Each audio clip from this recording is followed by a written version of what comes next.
They say marriage is sweet, but what happens when the one you love most becomes the one you fear the most? My name is Anne, and behind the doors of this mansion hides a secret no one must ever know. To the world, Leo is my perfect husband, handsome, rich, and respected. But after every night of passion comes a horror I cannot explain. Tonight, the truth will finally be revealed. My name is Anne, and I never imagined marriage could become a nightmare. When I first met Leo, I thought he was the man every woman prayed for. He was tall, dark, handsome, and very confident. His words could melt your heart, and his smile could make you forget your worries. When he asked me to be his wife, I felt like the luckiest woman alive.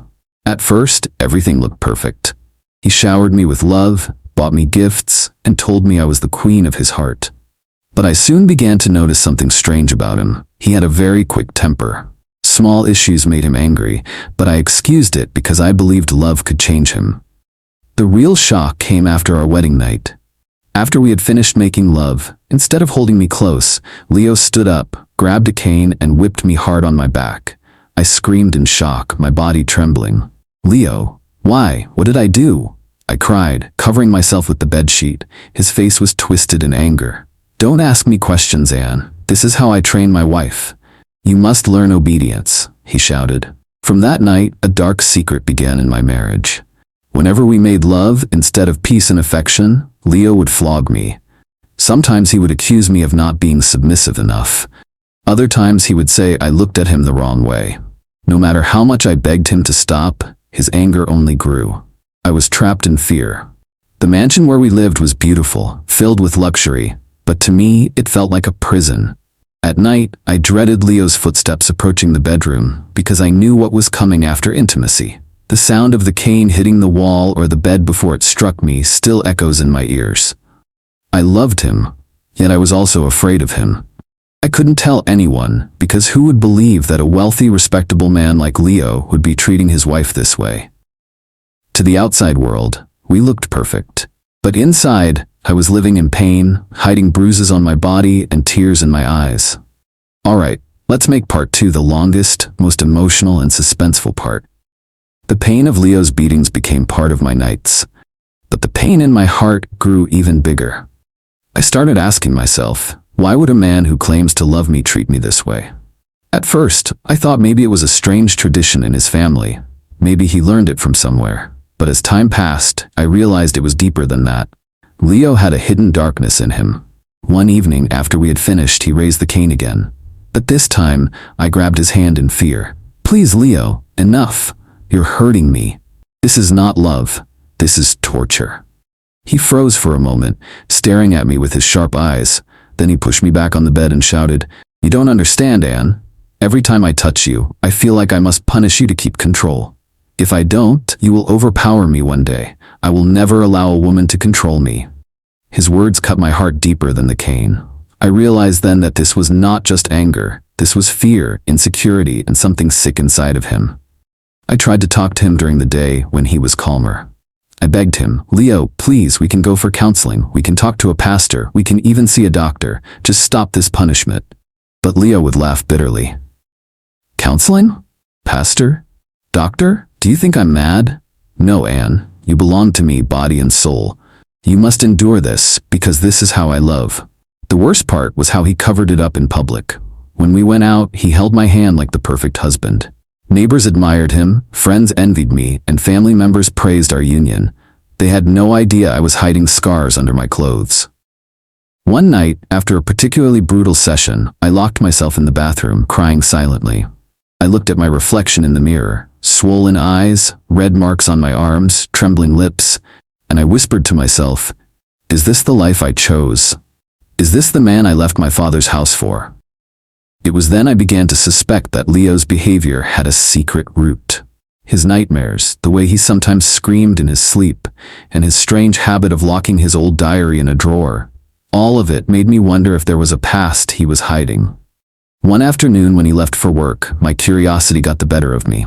I went to that drawer, found the diary, and opened it with shaking hands. What I read nearly stopped my heart. Page after page was filled with stories of his childhood. His father had beaten his mother every night after intimacy, claiming it was a way to keep her faithful. Leo wrote how he hated his father, but also feared becoming weak. He promised himself as a boy, "If I ever marry, I will never let a woman rule me. I will beat her before she beats me." I dropped the diary, tears streaming down my face.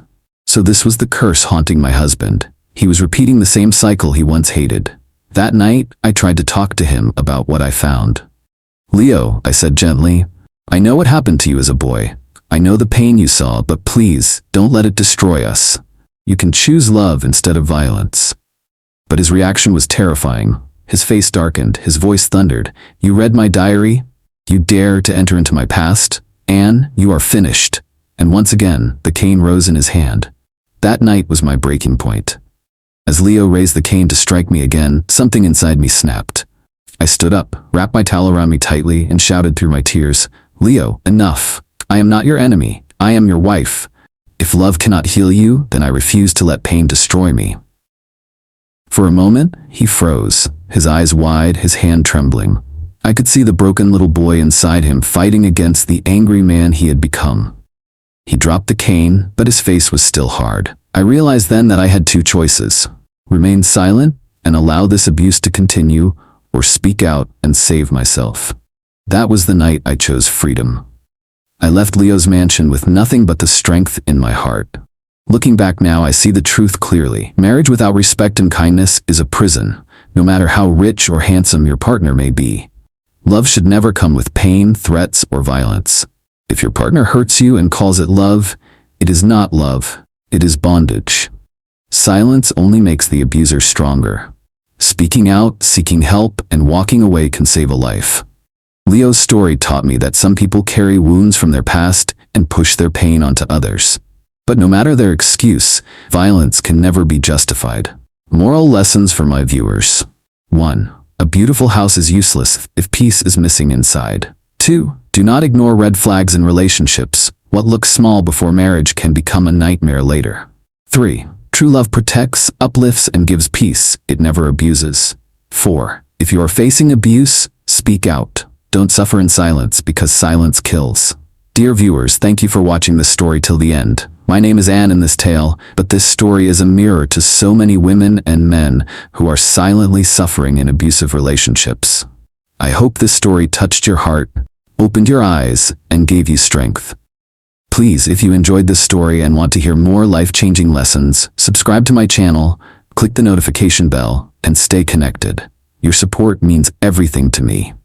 Together, let us build a community of stories that heal, inspire, and change lives. God bless you for always watching and sticking with me.